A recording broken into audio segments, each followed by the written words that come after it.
We will start our journey with analyzing the most common and probably the most dangerous weapon for black against Nimzo-Larsen attack, and it is first move e5 against b3. I said it is the most popular because it perfectly makes sense, and black is getting space in the center. Black is preparing development of his pieces. And also I said that it is the most dangerous. It is the most dangerous because if white is not so careful in opening, and if white let black do whatever he wants, it can happen that we get into trouble and simply black has too much of space, and even black can have some attacks, and simply we have to be careful and we have to memorize some of lines. But after all, with e5, black is also giving us a chance to develop our bishop with tempo, and if black is too ambitious in opening and black is too aggressive with his play, then black can get into trouble, and in some of lines you will see that black can even lose material or create some big weaknesses. We will start now with concrete lines. So b3, e5, the most logical continuation for white is, of course, bishop b2. So we are developing our bishop and we are attacking pawn on e5. There is multiple of ways for black to defend the pawn on e5, and I guess the most reasonable is to develop the knight and defend it. So we will start with that one. Knight c6, we play e3. Besides e3, I see that nowadays people very often also go, for example, for c4, going into some sort of English, but we will not talk about that. We will analyze something what is in the spirit of this opening, and that is move e3.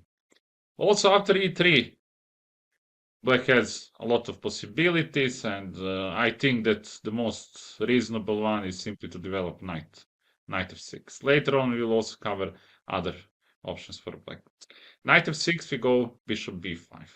So one move, tempo move, because we are threatening now to take on c6 and win a pawn on e5, and for that reason, black has to do something about it, and black has actually to defend the pawn on e5. The most common move at this moment for black is bishop d6. It doesn't seem perfectly logical for black to put the bishop in front of d7 pawn, but if we look at position a bit deeper and if we think a little bit longer, we can realize that after bishop d6, most likely black is expecting from us that we want to take at some moment on c6, and black is going to take with his d pawn, and his position perfectly makes sense, and bishop on d6 is actually very good bishop. After bishop d6, the most common move for white is knight a3. Knight a3 with the idea of going knight c4, after which black can go, for example, knight a5, stopping knight c4, or eventually trading knights, and that kind of things was played so many times, but now we will see something new, something a little bit different, and actually we will try to transpose into position which Robert Fischer had in the game, which we already mentioned, and that is move bishop e2. Now you can say that we are wasting time because we already went for bishop b5 and then we are moving back bishop e2, but it is not completely true, because with bishop b5 we got that his bishop on d6 is a little bit misplaced, and if he wants to develop normally, so to move d pawn at some point and develop also light square bishop, black will have to play again with his dark square bishop. So he played twice with his bishop, also we did, and the difference between playing bishop e2 at this point when bishop is on d6 and playing bishop e2 immediately is this. Let me show you. So if you play bishop e2 immediately, so now you can say that, okay, black will develop this bishop and it's totally same thing, but it is not, because if you play bishop e2 immediately, they can go c4. And let's imagine that we go black can go d5, And let's say we go now c4. So with the idea of transposing into something what more or less later we will get. So after c4 now, black can first of all go d4. But at the same time, black is not forced to develop his dark square bishop. So black can wait with this bishop. So let's imagine that now black doesn't go d4. Let's say that black simply didn't see that or didn't play that. And black just did some regular development like bishop e6. We take here, he takes with the knight. We do some regular development. And now if black goes bishop e7, we will transpose into that what we started analyzing. But again, black is not forced to do that. Black can simply go f6, for example. We play knight f3, black goes queen d7. And you see that black simply doesn't want to touch this bishop. So now we have on the board some sort of reversed Sicilian, but very good version for black. Because now black will play long castle, and later on black will start with some kingside attack. So there is few reasons why do we want to provoke them to play bishop d6, and why do we want first to go bishop b5 and then after bishop d6 then to go bishop e2. Reasons I hope you understood. So we don't want to allow d5 immediately. We want them to develop this bishop, so to spend a move for developing it. And yes, at the same time we are simply developing our pieces. So bishop e2, the most logical for black is to play short castle. We play c4. So don't forget that in a Nimzo-Larsen attack, you are giving up space in the center, because with first move, you are not doing anything in the center. So with b3, you are not touching some of these 4 squares in the center. But in any case, at some point, sooner or later, you will have to do it. So you will have to push c4 or d4, or even in some of lines, maybe f4. So in any case, at some point, yes, we have to attack the center. c4, rook e8 is, I guess, the most logical for black, developing the rook. And at the same time, black is preparing f8 square for the bishop with the idea of pushing d5. After rook e8, we play a3. So now we are trying to get position which Bobby Fischer had in his game. And it is some sort of hedgehog pawn structure with knight on f3, knight on d2, queen goes to c2 with short castle. And later on, we have that beautiful idea to go king h1 and to do some sort of kingside attack. a3, bishop f8, d3, d5. We are going to take cd5, knight d5. We play knight f3. Now I think that black has many ways of development, and I will play the most logical moves for black. First of all, very logical for black is to go a5 to stop eventual b4. I'm not saying that you will play b4 next move if black did something else, but at some point it's going to be in the air, this move, and I guess it makes sense for black to stop it. So a5, we play knight bd2. We are simply developing. f6, we short castle. Let's say that they go bishop e6. We play queen c2. And already here you can notice that we literally got position which Fischer had in his game, and we can work on our idea of moving the king and then at some point pushing g4. Queen d7, and here we are. We go king h. The difference between this position, if you want to be 100% precise, the difference between this position and position which Fischer had in the game is that in that position, at this point, so when white played the king h1, black queen was on d8.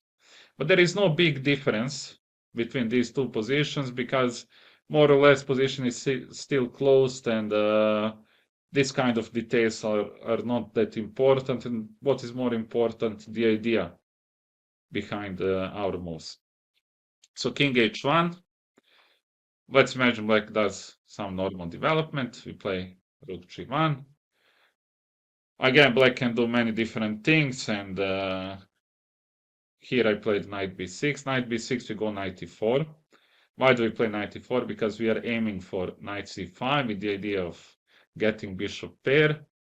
So will they give up dark square or light square bishop? For us, it's not that important, but I guess at some point it would be nice to win bishop pair. If they try to stop it with queen f7, for example, and threatening b3, we go knight fd2, and yes, here we are. The next move we are gonna go f4. Sorry, we are gonna go g4. Still, black has ways maybe to stop it. So black can go, for example, h5. But in any case, this is our plan and our idea. Now, what will happen in concrete game, it's very hard to predict. More important for you is that you got certain pawn structure, you know the way you want to organize your pieces, you know how you want to develop, and later on you can simply try to do one of these ideas, like this one with rook g1. If they do h5 to stop you from doing g4, you can still keep preparing it with h3. So why not h3 and then go g4? There is no big difference. Already here, I think black cannot anymore stop g4. Black can go h4, but we are okay with that. We can go g3. If they take here, we take with the rook, and again, we got potentially very strong attack. And in this position, actually, white is already much better. So this is the way we want to develop, and I think this is also very nice because it is a little bit surprising.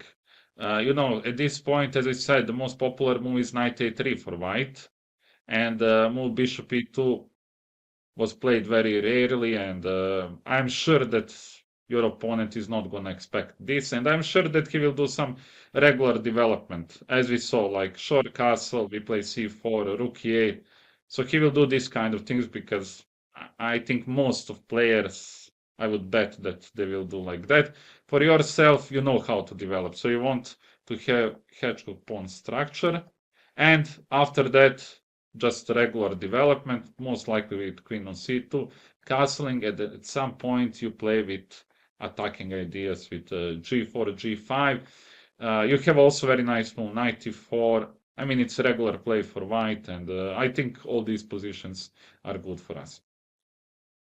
I wanted just to mention that at this point, after we played king h1, we saw rook d8 and rook g1, but also black has other possibilities like bishop f7, for example, after which we go rook g1, and then when black does something, then we can go g4 immediately. So we don't have to go for knight e4. But again, who knows what will black play? The most important is that you know the plan for us. This is about castling for black, and now you'll see what if black doesn't castle, and if black goes, for example, bishop e7 here, with the idea of playing d5 right away, and eventually black can have the idea to play long castle. So if we now do regular development with c4, so we will not play c4, but let's see what will happen, then black can go d5. Again, black is threatening to push d4, so I guess we have to take. And now black can take even with the queen, threatening g2. When we defend it, black can either do some development with bishop g4 and long castle, or black can simply push e4, and we are struggling. We have to admit that. So that's why at this point, if they played bishop e7 after bishop e2, we cannot do what we did previously. We should do something different. And different move is knight f3. Knight f3, we are attacking the center. They can either push the pawn or they can guard it with d6. First of all, if they guard e5 with d6, we will do again very simple development. We will go d4. Playing e4 for black is very suspicious because now black is getting probably too much of space. And what do? We simply move the knight away. We see that this pawn is becoming vulnerable, and our plan is later on to push c4, to go knight c3, and to put pressure to this pawn. So let's say they go d5, we go c4, knight 3. How will black defend this pawn? I'm not sure, and this knight now doesn't belong on c6. So now black would like to have pawn on c6, that all his pawns are connected. But that's not the case, and that's why white has advantage here. So this if they play d6. Instead of d6, as I said, black can also push e4. We move knight d4. I think there is not much to say about this. It's the most logical move. They take knight e4, we take, they castle, and we can see that again, e4 pawn can be vulnerable. So now we can draw down one conclusion. So in case they push very early e4 in these lines after b3 when they go first move e5. So if they push e4, that pawn can be very vulnerable in the future, and even you can sometimes provoke them to do that like we did now. So we play knight f3, and in some sense we provoked them to push it. We play c4 now. Again, this is the moment in which we have to do something in the center. Our plan is to go knight c3, queen c2, and simply to put pressure here. Also, we can eliminate the defender of this pawn. So we can at some point take f6. So now black is struggling already, and it's not that easy for black. So let's say they do d5, we play knight c3. For example, they take here, we take back. c5 is, I guess, best move for them. We move bishop away. Again, next move we will play queen c2, put pressure here. Not necessarily, excuse me, to win this pawn, but also to develop your pieces and all the time to put pressure to it. Even at some point, if you don't manage to win this pawn, you can even at some point play f3, and then when they take, you take with the bishop, and you get very strong bishop. So all depends what will happen in the game, but in any case, black is a little bit struggling already here, and white has some slight advantage, and I think it's very comfortable to have this for white. So this was about bishop d6. So we saw that when they go bishop d6, we play bishop e2. I think this variation is very important. As I said, we played the most logical moves for black. Now the most common is bishop d6. How often it will happen to you, I'm not sure, but in any case, this is something what has to be done and what you have to study. And I think bishop e2 can be very nice surprise. And after you play this, your opponent will wonder what will happen next. And I'm sure that he's not familiar with this move because, as I said, this was played very rarely, so almost never, and I managed to find only few games with this move, and also when I asked the engine, it shows that white has very decent chances, and black has to be careful. As we said, if they short castle, you will play c4, you will transpose into some sort of position which Fischer had. If they play bishop e7, we will play knight f3, provoking e4 and simply developing your pieces. In all these lines, white is slightly better and white has a very good position. In next videos, we will cover other continuations at this moment. For black, those continuations are d6, e4, or queen e7. There is a lot of things to do, but I hope that bishop d6, bishop e2, nice move for white. I hope you liked this.